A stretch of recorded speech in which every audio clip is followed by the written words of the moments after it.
ముఖ్యంగా మరి green army వేంపాడుకు స్వాగతం.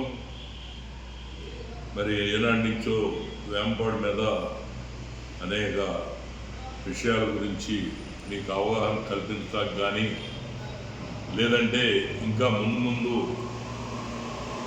చెప్పవలసిందని చెప్పిన తర్వాత నిర్ణయం తీసుకుని ఏ రకంగా ముందుకెళ్ళాలి మన సమస్యల పరిష్కారం కోసం అని చెప్పేసి కూడా మరి మీకు తెలియజేయటాకే ఈ యొక్క గట్టి ప్రయత్నం చేస్తున్నాం.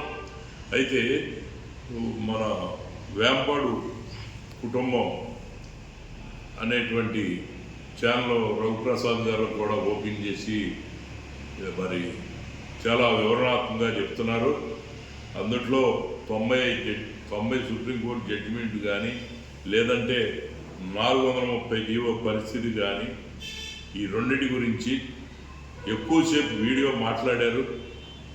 అయితే నేనేం పెద్ద వస్తాదుని కాదంటేనే కాదు అంటూనే వస్తాదు మించి మాట్లాడారు. వారికి ధన్యవాదాలు.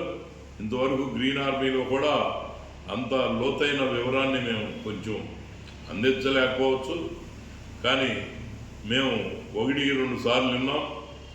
చాలా రైతులు తప్పనిసరిగా అవి పూర్తిగా మీ హక్కుల కోసం వినాలని దాన్ని మరి పరిశీలించుకోవాలని కూడా మరి మీరు మీ దృష్టిలో పెట్టుకుని జరగబోయే కార్యక్రమాలకి ఆయనకి కానీ లేదా దానికోసం పోరాడే వారికి కానీ మీ హక్కుల కోసం మరి సహకరించాలని తెలియజేస్తూ మరి సెలవు తీసుకుంటున్నాను. నమస్కారం.